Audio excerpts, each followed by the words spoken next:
¿Por qué los alimentos modificados genéticamente tienen tan mala fama cuando podrían ser la solución al hambre y al cambio climático? La ingeniería genética permite crear plantas resistentes a plagas o tolerantes a la sequía, como el trigo HB4 desarrollado en Argentina. Esta tecnología ya ha logrado aumentar los rendimientos agrícolas en un 22% y reducir el uso de pesticidas en un 37%. Y hoy, gracias a técnicas como CRISPR-Cas9, las revolucionarias tijeras genéticas, podemos editar el genoma de una planta con una precisión enorme. Entonces, ¿por qué tanta desconfianza? Básicamente porque durante años la ingeniería genética estuvo dominada por grandes corporaciones como Monsanto, que la usaron para desarrollar cultivos adaptados a sus propios herbicidas. Aún así, la ciencia es clara, no es más peligrosa que otras tecnologías y podría ser clave para producir alimentos de forma más eficiente y sostenible. Si quieres conocer más sobre este tema, gira tu pantalla.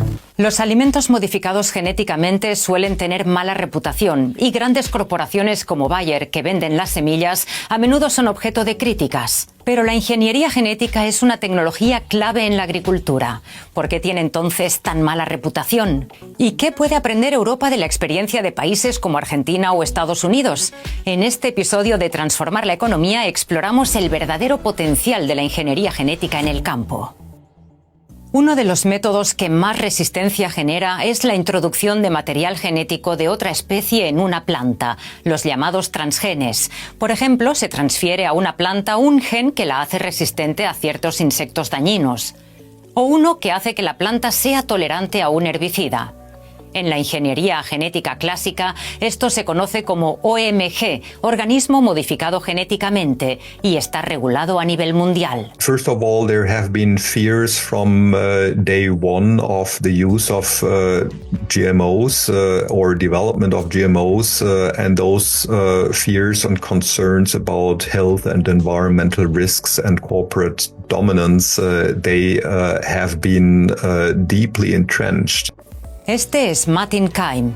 Es miembro de la Academia Nacional de Ciencias de Alemania. La introducción en una planta de un gen de otra especie puede resultar inquietante, pero veamos las cifras. Un gran metaanálisis muestra que los rendimientos de los cultivos aumentaron en promedio un 22%. Los beneficios de los agricultores crecieron incluso un 68%. Y el uso de pesticidas se redujo un 37%. You can do insect resistance, you can potentially do drought tolerance, you can do fungal resistance, you can do heat tolerance, you can add vitamins, for instance. So, of course, the impacts will be different depending on what you're doing. Echemos un vistazo a la variedad transgénica de trigo HB4. Lo que la hace especial es que es tolerante a la sequía. La ha desarrollado el consorcio agrícola Bioceres Crop Solutions en Argentina.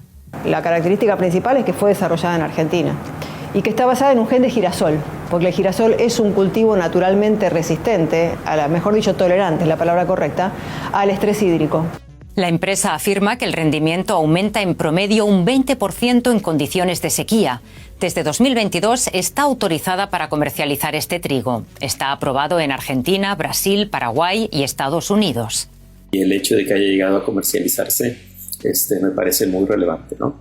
Él es José Luis Reyes, trabaja en el Instituto de Biotecnología de la UNAM. Me parece también sorprendente el hecho de que modificar un solo gen haya logrado tener efectos sobre la resistencia de las plantas a sequía, ¿no? Eso es algo que discutimos mucho entre nosotros, con los estudiantes sobre todo, porque uno comúnmente no encuentra que haya un solo gen que sea responsable de una característica tan amplia en las plantas. Las variedades resistentes a la sequía siguen siendo un nicho de mercado. Según los expertos, no hay muchas disponibles, en parte porque los procesos de autorización son complicados y costosos. Con otras variedades modificadas genéticamente, la situación es bien distinta, al menos en Norte y Sudamérica.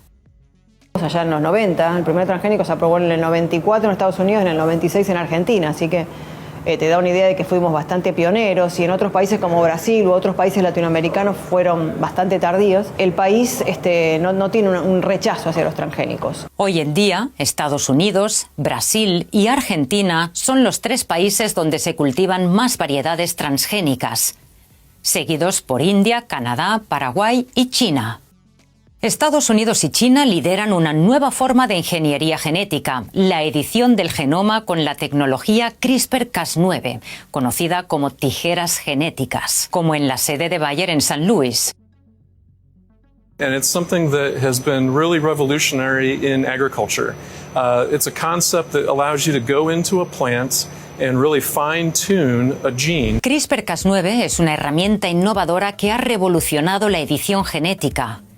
Permite cortar el genoma con precisión en cualquier punto, lo que hace posible insertar nuevos genes para modificar las características de una variedad o incluso reescribir el material genético. El método se considera especialmente preciso y rápido. En Bayer acaban de crear así una nueva variedad de maíz que está mejor preparada para resistir fuertes vientos. We've made it shorter and stronger, which actually helps the corn plant stand up in these winds versus tall corn. So instead of being 2 to 4 meters tall, we're now around 2 meters tall. So it's been a really amazing innovation that's been helping with climate change and helping growers produce more. Bayer afirma que también ha desarrollado variedades tolerantes a la sequía y está trabajando en nuevos métodos para combatir insectos. Pero si la ingeniería genética tiene tanto potencial, ¿por qué tiene tan mala reputación? When you're looking at who were the first and dominant players developing GMO technologies, it was Monsanto, it was DuPont, it was, Syngenta, Bayer Crop Science, all those multinationals that are known for producing pesticides. Y también figuran entre los principales actores del mercado global de semillas. En 2015, 6 empresas dominaban la venta mundial de semillas y pesticidas. Su facturación rondaba los 61.000 millones de dólares. En los años siguientes se produjeron 3 grandes fusiones. El consorcio Dow Chemical se fusionó con DuPont, ChemChina con Syngenta y Bayer con Monsanto. Según el Departamento de Agricultura de Estados Unidos, todas las fusiones planteaban problemas en materia de competencia y todos los grupos tuvieron que vender activos. La adquisición de Monsanto por parte de Bayer fue aprobada en 2018. Desde la década de 1990, el gigante estadounidense de las semillas ya era líder en el desarrollo de variedades de maíz, soja y algodón modificadas genéticamente. En 1996, Monsanto lanzó al mercado la primera variedad de soja resistente a los herbicidas. Recordemos que se introduce un gen que hace que la planta sea resistente al veneno. En el caso de Monsanto, el herbicida se llamaba glifosato, comercializado con el nombre de Roundup.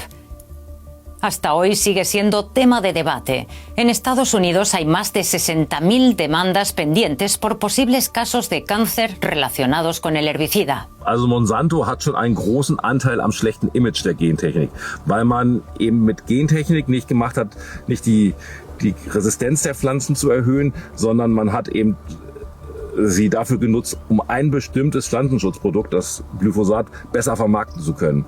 Este es Holger Hennis. Tiene una granja en el norte de Alemania y es vicepresidente de la Asociación Alemana de Agricultores. Die sollte eigentlich die Erträge verbessern, aber nicht einem multinationalen Konzern seine Pflanzenschutzabsätze sichern.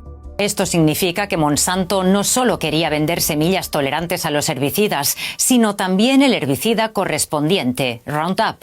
¿Qué significa esto para la ingeniería genética clásica? You can depict it in a way that this is all that GMOs have to offer. And that's obviously not true. Let's ban herbicide tolerance if we want. Let's do it, but let's be serious about some of the other potentials and some of the other much more interesting types of technologies. Por ejemplo, las variedades resistentes a insectos han permitido reducir el uso de pesticidas en un promedio de 42%, según el metaanálisis que mencionábamos al principio. Esto puede traducirse en mayores rendimientos, ya que se pierden menos cosechas por causa de plagas. Y si los rendimientos en un campo aumentan, no es necesario explotar nuevas tierras. Por tanto, unos mayores rendimientos pueden reducir las emisiones en la agricultura. ¿Y qué hay de los riesgos para la salud asociados con la ingeniería genética tan cuestionados por sus detractores? I like to emphasize there has not been any harm to human health with any genetically engineered product anywhere in the world Es Pamela Ronald. La reconocida genetista vegetal ha investigado en Berkeley, Stanford y en la Universidad de Cornell. We've had genetic engineering for over 50 years, and it's been applied in medicine and food, beer making, and every independent scientific organization, including the National Academy of Sciences and the European Food Safety Authority, have all come to the conclusion that the technique of genetic engineering is no more risky than other genetic techniques, such as conventional breeding. Aunque hay críticas justificadas al uso de ciertas plantas modificadas genéticamente, la ingeniería genética en sí no es el problema. Y ya hace tiempo que hemos modificado el material genético de muchos alimentos mediante la selección tradicional. Por ejemplo, cuando se cruza una variedad de maíz con otra, lo que puede dar lugar a nuevas variantes. O mediante la mutagénesis, el genoma se altera con agentes químicos o radiación para crear variedades con nuevas características. Así es como se creó, por ejemplo, el trigo duro con el que se elaboran nuestras pastas. Además, la mutagénesis, el cruce, el uso de transgenes e incluso la edición del genoma, la forma más novedosa de ingeniería genética, ocurren también en la naturaleza. Pero volvamos al poder de las grandes corporaciones y al control del mercado de semillas. Creo que es uno de los puntos principales donde yo no estaría de acuerdo con la comercialización de los cultivos como está en este momento, ¿no? Porque justamente crea dependencia. Son pocas variedades las que estarían creciéndose en el campo, cosa que puede no ser muy bueno. Si tenemos una sola variedad y resulta que una plaga surge, pues entonces todo el cultivo se va a perder, ¿no? Las patentes sobre semillas registradas por las multinacionales con fines comerciales han sido especialmente cuestionadas. ¿Qué hay de cierto en la crítica de que un puñado de empresas controla el mercado? But the bottom line is, we still have to be paid for our innovation. If we can't be paid for it, we really can't launch it and we can't come up with new innovation. So there are different IP laws around the world. We have to comply with those. We launch new products as fast as we need them to be launched because of resistance, and we need that protection.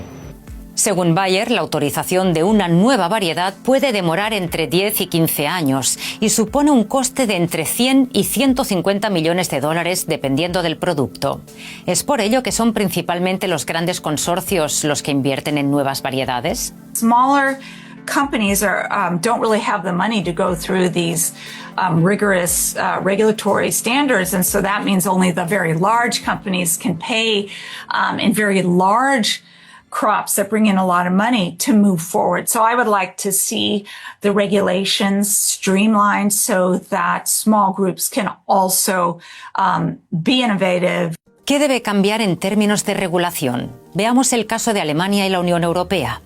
Ya conocimos a Holger Hennis. Ahora mismo está cosechando patatas. Junto con otros agricultores cultiva 700 hectáreas en el norte de Alemania. Como representante de la Asociación Alemana de Agricultores, realiza labores de lobby a favor de procesos de autorización menos estrictos. Aunque no es un gran defensor de las patentes, considera justo que las empresas otorguen licencias para sus productos. Es decir, que reciban dinero durante un tiempo determinado cuando alguien los utilice, porque de lo contrario, el esfuerzo no valdría la pena. Wir versuchen, dass Deutschland auf europäischer Ebene eine Vermittlerposition einnimmt. Einmal zwischen den Leuten, die Gentechnik ganz ablehnen und auch zwischen den Leuten, die am besten jede Art von Gentechnik patentieren wollen. Wir wollen da einen gesunden Mittelweg haben, dass wir züchterischen Fortschritt ermöglichen, ihn aber gleichzeitig nicht so über Patentrecht blockieren wiederum. Hasta ahora, la Unión Europea solo ha autorizado una variedad de maíz resistente a los insectos, la MON 810. Sin embargo, solo se cultiva en España y Portugal. El resto de países del bloque no han autorizado este maíz. Y las medidas adoptadas por la Unión Europea provocan efectos a escala global, pese a que en otros países las normativas no sean tan rigurosas. Other countries that want to export something to Europe or want to potentially export something to Europe will have to see how is Europe doing in terms of approving those things for import that are GMO. That is, leading countries to no, don't move forward with it because otherwise we're losing our export market to Europe. La Unión Europea debate regular la legislación sobre la última forma de ingeniería genética, la edición del genoma, para que no se regule con la misma rigurosidad que la ingeniería genética clásica. Estamos muy pendientes justamente de las medidas que se toman en otros países como Europa, ¿no? En otras comunidades como la europea, y estamos tratando de dar a conocer al público que los organismos genéticamente modificados como tales no son dañinos. Tenemos 40 años viviendo con ellos y nadie se ha muerto de usar ropa de algodón transgénica, ¿no? Por decir un ejemplo hasta burdo. Pero la opinión pública influye mucho en las decisiones políticas y las encuestas muestran que muchos europeos son escépticos. ¿Qué papel desempeñan las ONGs en todo esto? Greenpeace, por ejemplo, lleva décadas luchando contra la autorización del arroz dorado en Filipinas. El proyecto fue llevado a cabo por un equipo internacional de investigadores. The idea behind this project was to develop a fortified rice that the farmers could grow that had high levels of vitamin A. You would think that would be something that would be widely embraced, but there's been a lot of misinformation about this project. En 2016, más de 100 premios Nobel firmaron una carta conjunta en la que instaban a Greenpeace a abandonar sus campañas contra el arroz dorado y otros alimentos modificados genéticamente, señalando que sus objeciones ya habían sido refutadas por la ciencia. Pero el llamado no tuvo éxito. Aunque el arroz dorado está autorizado en países como Australia, Canadá y Estados Unidos, en Filipinas sigue bloqueado por nuevas demandas de agricultores y Greenpeace. La ONG también ha liderado campañas contra el maíz transgénico resistente a insectos de Monsanto en la Unión Europea y también se ha movilizado en China. And in China, European NGOs such as Greenpeace have been extremely successful in creating fears, especially when it comes to rice, in creating fears among consumers and policymakers to say, that's something dangerous. Preguntamos a Greenpeace por qué. Die Studien, die es aktuell dazu gibt, sind zum Großteil industriefinanziert. Das heißt, da müssen die Ergebnisse sowieso mit Vorsicht betrachtet werden. Und die unabhängigen Studien, die es gibt, deuten aber darauf hin, dass auch dort Umweltrisiken auftreten können. Bei der alten Gentechnik ist ganz klar, die Pflanzen, die schon auf den Äckern sind, ob sie jetzt herbizidtolerant sind oder ein Insektizid produzieren, bergen Risiken für die Umwelt und dürfen von daher nicht in die Umwelt ausgebracht werden. Solo como recordatorio.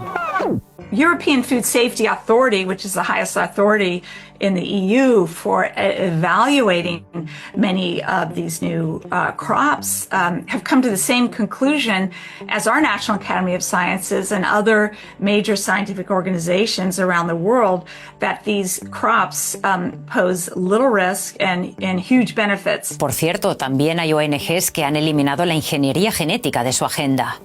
Y activistas como Mark Lynas han cambiado de opinión. Antes pertenecía a un movimiento contra las plantas modificadas genéticamente en el que también participaba Greenpeace. We used to go out and destroy GMO crops at night. We used to tear them up, slash them down, and we managed to destroy all of the outside GM experiments in the United Kingdom at that time. When I realized that scientists were on the other side from the environmental movement on the GMO issue, I realized that was inconsistent, and that if you're going to support science and ask for people to take scientific evidence seriously, you can't be anti-science on GMOs and pro-science on climate change. ¿Qué lecciones podemos sacar de todo esto?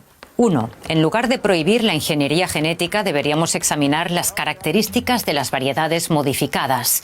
Algunas pueden ser beneficiosas, otras han causado daños, pero desde el punto de vista científico no hay dudas sobre la validez del método. 2. Aún así, su autorización varía mucho de un país a otro y en algunos casos está muy estrictamente regulada. 3. Además, invertir en nuevas variedades es costoso y requiere mucho tiempo. Esto dificulta el acceso al mercado de las pequeñas empresas y refuerza el dominio de las grandes corporaciones. Y 4. La ingeniería genética será cada vez más necesaria para afrontar los retos globales en alimentación y sostenibilidad, según científicos y agricultores. Wir brauchen neue Sorten, die so Hitzewellen, wie wir zum Beispiel letzte Woche hatten, besser überstehen. Wenn es mal 35, 36 Grad gibt, dass sie nicht sofort absterben und einfach Pflanzen, die auch über ein besseres Wurzelwerk, eine bessere Wassereffizienz haben, dass sie das vorhandene Wasser besser ausnutzen und mehr in Ertrag umsetzen. ¿Y tú qué opinas sobre los alimentos modificados genéticamente?